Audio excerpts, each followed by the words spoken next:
Well, holy smokers, boys and girls, get ready to hold on to your donuts because the stock market drama is back in full swing, okay? Here today, the Dow is down over 600 plus points, a big downward move for the Dow Jones today. S&P 500 is down about 2.4%. The Nasdaq is by far taking the biggest hit today, down over 3.2%. A massive downward move for the Nasdaq. There always cracks me up these pictures CNBC has for like some guy that's on Wall Street like making some silly face like, oh my gosh, the stock market's crashing, okay? So needless to say, we got the drama back in the market. We got some craziness going on, and some great values, in my opinion, are starting to emerge in the market now with how bad the market was last week, and then obviously after today, there's some stocks that are starting to emerge that I'm saying, okay, now we're starting to get some good values in the market, because the last few months we haven't had a lot of good values in my personal opinion, and now we're starting to get some really good values. So that's what we're going to go through today. I'm going to show you a whole bunch of different stocks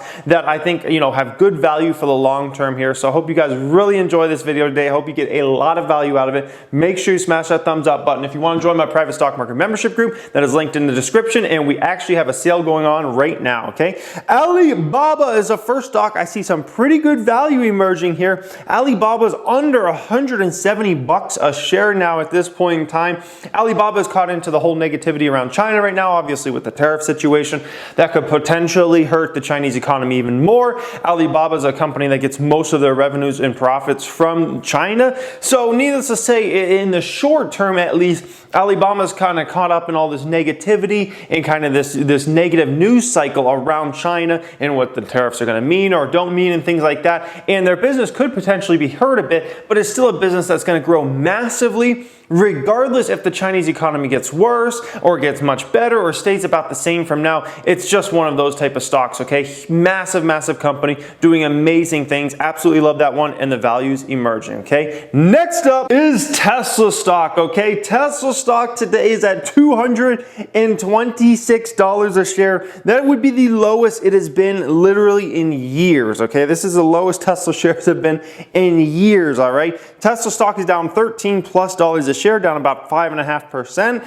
today. And by the way, pay attention to Financial Education 2, my other channel. Later this afternoon, I got a little video coming around Tesla. But needless to say, Tesla represents an amazing value in my personal opinion. On a risk-reward balance, the risk you're taking with Tesla shares versus the reward I feel like I'm going to potentially get with Tesla shares, the reward, so much outweighs the potential risk with Tesla in my personal opinion, because we're talking about a stock that I think has a potential to go up hundreds of percent or maybe even 1,000% over the coming years versus, if Tesla somehow becomes irrelevant overnight, which they're becoming more and more relevant with each and every day, right? They're gaining market share on all the cars, the whole wave's going toward them. So if anything, they're becoming more relevant. But if they just became irrelevant overnight and somehow went bankrupt or something, you lose 100%. But if I'm looking at my reward potential with all my bullish thesis, if that all plays out, like the reward is massive. So that one I think represents a really good long-term value, a little more speculative, okay? Whirlpool I think represents pretty good value here. That one's down about 5% today, taking a big hit back down to the 120s. Very good dividend play, very safe business model, appliance brand, so well known around the world. They own some other brands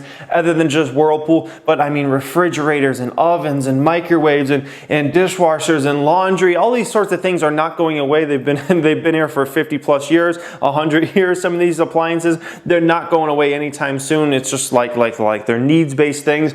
I love their business model overall. I love their brands overall. I love their receiving their dividend payments each month. So needless to say, Whirlpool I think represents really good value.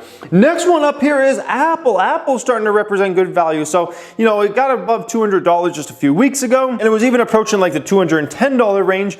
And now at this point in time, Apple's back in the mid 180s. And so there's starting to be value that's emerging there with Apple. It's just not a stock you should expect much from over the next few years, needless to say, but it is a stock on a long-term basis that has an unbelievable business model, that has an unbelievable moat, that has an unbelievable way of satisfying customers and bringing them in and kind of keeping them happy and keeping them in the ecosystem of products and whatnot. So Apple's an amazing company. 5G is coming probably within a year or two. I think 5G super cycle and phones and smartphones in general is going to happen. So needless to say, Apple I think is emerging as a very interesting value play now at this point in time. And as that stock continues to fall, what happens happens. That dividend yield is going to get bigger and bigger. By the way, they just upped their dividend very recently, okay? Next one's up here that I think represents some very, very good value. I'm going to go in depth on these in my private stock market membership group this week. But Wynn Resorts, Winning Resorts, down to the low 120s now, and MGM Resorts down to about $25 now. I think both these stocks represent very good value in their space, I guess you can say. I think, you know, their properties are very undervalued from where they're being valued at this particular time. I think the type of properties, you can't just emulate those overnight or something. These are properties that cost billions of dollars to build, and they're in the most prime locations possible around the world and whatnot for both those companies. So love both those stocks, and they represent very, very good value here. But both of them are caught into the negative China cycle right now because of both those companies get very large amounts of their revenue and profits from the Macau region, and specifically Wynn Resorts I'm talking about. MGM's a little less, relying on the Asian region. That's a little more reliant on the U.S. market. So I guess you can say if the U.S. is really strong, China's weak, you could say, MGM might be a little better play. But both of those, if I'm looking at a 3 to 5 to 7 year, time horizon, I think both those are significantly undervalued. Okay, so I like both of those. This next one is probably going to shock some of you guys because you guys know I don't like IPOs generally ever. Okay, I'm almost never interested in IPOs. This is the closest thing I've come to buying an IPO or a company that just went IPO very recently, maybe ever, okay? And that would be Uber, big doober, okay? Uber is down to $37 a share. This puts its valuation in the 60s of billions of dollars. And needless to say, I haven't been this interested in buying a stock that just went IPO probably since Facebook. It has been a long, long time. When I look at Uber and I look at their overall business model, I'm looking at a business model that obviously right now is losing them money, and you shouldn't expect profits for at least a few years. And that's, in my opinion, the hardest thing to kind of go through if you're going to buy Uber stock. So if I'm buying Uber stock, let's say I bought Uber stock today, the hardest thing for me to kind of get mentally past is the fact that, man, I'm going to have to be in that stock for several years before they even start to make any profits. So that's the only tough thing. But if I look at their business model, it's a pretty unbelievable business model. Is definitely asset light. They have, obviously the brand recognition there. It's so relevant. Like if I'm thinking of, like if I, had to take a ride somewhere and I can't use my car, let's say, the first thing I'm thinking about is Uber, okay? I already got the thing downloaded. Like that's what I use. That's what I've used in the past. Like I'm using Uber, okay? And if I'm forced, let's say Uber wasn't working that day or something, then I would say, okay, I guess I'll have to use a Lyft. I'll download the Lyft app and do that, okay? After that, there's no other brand I possibly know, and I'd be completely lost, okay? I don't know, I have to like call up a taxi company or something like that at that point in time, okay? So that brand is amazing that Uber has, and the way they expand into Uber Eats and things like that. I think the business model is very rarely can I ever say a company that just went IPO might actually be a little undervalued, but I can possibly say that with Uber. It's just the hardest thing is knowing that you're going to have to go through a stock that on the bottom line, they're going to lose money for at least a few years. So very, very interesting Uber here. I might not buy quite yet. I might hope it drops a little bit more, and then I might actually start adding some shares as my spec play out there, okay? Next one's up here are a couple of commodity related stocks, okay? One being MU, huge memory chip maker, one of the biggest memory chip makers in all the world for a lot of your different devices out there and all those sorts of things. Basically anything that needs memory, Micron provides it pretty much, okay? US Steel is obviously a steel company. I think that represents very interesting potential upside there. Neither of these stocks I'm personally that interested in just because they're more commodity plays, and generally I don't like commodity plays because I've been burned on commodity plays many times in the past. You kind of have to time them so perfectly because, when it's a commodity related business, they can't control their pricing. It's completely, dependent upon a supply and demand type situation. So probably not the best stocks for me personally. However, if you're more of someone that doesn't mind owning a commodity stock, those in my opinion represent some very significant possible value in the coming years. There are type of businesses that aren't really going anywhere. Steel and not going anywhere, okay? And obviously the memory business Micron has is absolutely amazing, okay? So definitely two very undervalued businesses in my personal opinion. Two companies that rake in the cash like crazy, and you just have to deal with the fact that supply and demand businesses. services, okay? Next one up here is Google. Google McDougal is down 3+% today, down over 35 bucks a share. It's down to the low $1,100 range. Google's another stock that's been caught up into, you know, the negativity in the markets. The funniest thing is Google not even relying on China. Like if China got really weak, it honestly matters very little to Google in the end, because Google's profits and revenues are in China is like non-existent. Like YouTube, you can't have YouTube in China, okay? You can't run ads on YouTube in China. You can't do, you know, obviously Google searches in China or anything like that unless you have some type of, you know, fancy thing or something, but then ads came in place, so it doesn't even matter in the end. So Google's business in China is pretty much irrelevant, and it's another stock that's been kind of hammered recently. Some was because of their earnings that came out, and some is just this negativity around the stock market in general right now. So if I'm looking at Google, I'm looking at a stock that's been hit for basically no reason other than the fact that it's a stock in the stock market. So very interesting value is starting to emerge in Google stocks, similar to Apple, but Apple's much more reliant on China than Google is. Google's business, like I said, is like non-existent, okay? Next one up here is ticker symbol NVDA. Nvidia Corporation, one of the most amazing companies in the world, one of the most well-run companies in the world, one of the companies that's changing the world, doing some amazing things. Nvidia is. This stock is down another 5+% today. It is down to about $159 a share. And if we remember back in December when the stock market was kind of like hitting its lows, right? Like December of 2018 was just a disaster in the stock market. If I recall, Nvidia hit somewhere in the 130s. So we're talking about, you know, down now getting into the 150s. We're getting close to, you know, somewhat close to those December lows. It hit literally back in December 2018. So Nvidia, the value is starting to emerge there. Very profitable business that's doing amazing things as far as artificial intelligence, self-driving vehicles, things like that. You know, amazing company as far as gaming goes and all those sorts of things. So needless to say, you know, Nvidia is an unbelievable business, unbelievable management team, and unbelievable products and services at that company. So love that business, a phenomenal balance sheet as well. Okay, so starting to get some interesting value there. Next one up here is Corning, ticker symbol GLW. Corning's getting hit another 3.5% today. Okay. Corning is partially a play on 5G with some of their optical fibers and things like that. That's kind of used for 5G infrastructure. Also, they make Gorilla Glass and some of those sorts of products. I think Corning's a very interesting play at this point in time. Good dividend company, company that has a great management team in place there. Company that's been around for a long time, and they find the next market to kind of go into, and they end up prospering in that. So Corning, absolutely love that business, love it overall. Interesting value starting to emerge in that business model, unbelievable patents with that company, okay? Next one up here is, in my opinion, the best investment bank in the world, and I think it's technically the only banking related company I've ever personally owned, and that is Goldman Sachs. Goldman Sachs is under $200 a share now at this point in time, okay? Anything under $300 is pretty interesting with Goldman Sachs. Under $200, it gets real interesting, okay? This one's down around 3.5+% today. It's just getting hit with the market overall. And Goldman Sachs, when I look at Goldman Sachs overall, I don't just see an investment bank now. I'm starting to see a company that's moving more and more into the commercial space, but not just the commercial space. I'm thinking like average everyday consumers with a lot of their online banking products, with the Marcus, you know, savings accounts and things like that are kind of attracting people into using Goldman Sachs for, you know, checking and savings accounts and whatnot. So Goldman Sachs is kind of transforming into just a company you used to think about that worked with massive corporations, that worked with super high net worth individuals, to now, in maybe like facilitating, you know, big companies that were going to go public, to now a company that can deal with smaller businesses, to now a company that can deal with, you know, average everyday Joes and their savings accounts and all those sorts of things and checking accounts.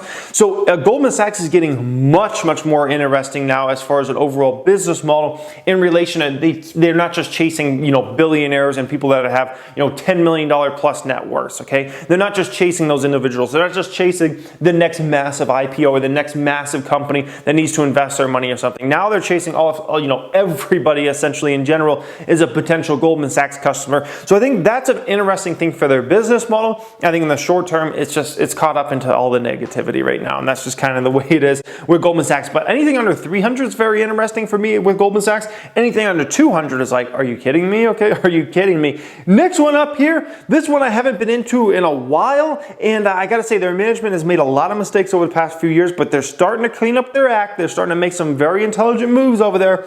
and that is L Brands, okay, the owner of Victoria's Secret, Bath and Body Works. That one's down to 22 bucks a share, all right, down another 7+% today. And like I said with that one, that management team screwed up so many things over the last 2 or 3 years. They made so many mistakes, but I've got to say, I've you know, ever since I sold out of that stock, you know, I don't know what that was, a year ago or 9 months ago or whatever, ever since I got out of that one, I've always still paid attention to it. And I think when we got out of it, it was like, I don't know, somewhere $27 or something like that. When we got out of that one, I always wanted to pay attention to it because their brands are great. Victoria's Secret, phenomenal brand. Their Pink brand is an amazing brand, and their Bath and Body Works brand, those are some of the strongest brands you can possibly think about when you think about their type of categories. So I've always wanted to pay attention to them, and I will say I have seen management make smart moves recently that, in my opinion, are setting the company up for long-term success in this kind of new environment. So very intriguing stock, and another stock that's getting absolutely decimated here today. And at 22 bucks now it's down to, I'm starting to say maybe it's worth potentially taking a risk on that one. Still a business model that brings in mass profits. So this isn't like some company that loses money or something. Like, even though their business has been hurt over the past few years, like, you can look at their profits, they're still amazing for this company, okay? So it's gotten much more intriguing recently to me, and now at 22 bucks, it's a good value has emerged there. Next one up here is Capri Holdings. You may have never heard of this one before, but I can promise you've heard of their brands before. CPRI, okay, this one's down to about 40 bucks now, 5.5% downward move for Capri Holdings. Capri Holdings owns Versace. They own Jimmy Choo, okay, the one that makes like $1,000+ high heels. They own Michael Kors. I could promise you, unless you're hiding on a rock, you've probably heard of those brands at some point in time, specifically Michael Kors and Versace. So they're kind of like a fashion house now at this point in time, and they kind of, you know, they have price points all the way from, you know, the Michael Kors brand might be for some, you know, like mid-consumer type pricing, and then all the way up to the very high end with Jimmy Choo, you know, $1,000+ heels and Versace clothes and things like that, right? So very interesting fashion house there. I think the value has emerged, extremely profitable business, and a business model that I absolutely love that, because if one of their businesses falls off for a short time, let's say Michael Kors is a little weak, Jimmy Choo and Versace can kind of pick up things. Let's say Versace and Jimmy Choo aren't doing so well, Michael Kors is probably doing well with some of the mass consumers and whatnot. So I like that business overall. I like the management in place there, okay? Next one up here is ticker symbol DE, Deere and Company. John Deere, as you guys will know it. This one's getting hit about $10 downward move today, 6+% downward move for Deere and Company today. Obviously, they're an agricultural related company. They make products, you know, that basically farmers use. They do have a construction side of their business as well now, and that's kind of, you know, expanded over the past few years. So they have a big construction business, but their main business has to do with obviously farming related equipment. And obviously with the tariffs that China enacted on the US today, a lot of people are worried about farmers won't be upgrading equipment and things like that. And that's certainly possible, at least in the short term, but eventually the farming equipment has to get upgraded, okay? Things start to break, you need to order parts. Where do you order parts from? You order from John Deere. Your machine breaks in general, you need something better, something more efficient, you're gonna buy the new John Deere product, things like that. So everything that kind of hurts in the short term is gonna also be a long-term benefit. If somebody's holding out further, that just means there's further expansion opportunity in the future, right? It's no different than, let's say everybody is keeping their current iPhones, you know, or whatever, their current Samsung device, and they're not upgrading. Guess what? Those are going to start to eventually get old. The batteries are going to need to be replaced. The phones are going to break, things like that. And that just means the next potential upgrade cycle can be even bigger in the future, right? And the next time everybody, you know, gets excited about something. Same exact thing with farm equipment. So although you might be a cutback here in the short term, if you're looking at a long-term basis, it's actually a very, big reason to be bullish over a 3-5 year span, because there's going to be, mass upgrades needed. And another one, very similar business model, but they're just much bigger on the construction side rather than agricultural side, and that is Caterpillar, okay? Caterpillar's taking another big hit today, down $6.75 a share, down well over 5%. And obviously, like I said, Caterpillar, massive construction business they have. They get a lot of their profits from the Asian region and China in general. So all these tariff situations, it's going to worry, obviously Caterpillar investors. But once again, the tariff situation will pass at some point in time. The question is, does it pass in a few weeks? Does it pass in a few months? Does it pass in a year? We don't know, but eventually this will pass and things will kind of, regulate again. And so if you're looking at long-term basis, there's a lot of good values that are emerging. And I'm just, starting to pick some stocks here and there and starting to deploy some more money. I'm starting to deploy more money than I have in many months. And the last time I deployed a lot of money in the stock market was between October and December, when the markets just kept falling. I guys just kept, plowing money in left and right. And, all of a sudden, January, February, things started to move up, haven't deployed that much money in the market. And now we're starting to get rolling again with some big deployments. So very excited about some things there. Make sure you guys watch my other channel, Financial Education 2 tonight. Got an interesting video for you guys coming on there. Let me know what your opinion is down there in that comment section. I really want to hear from you guys as always. Thank you for watching and have a great day. Hit that thumbs up button.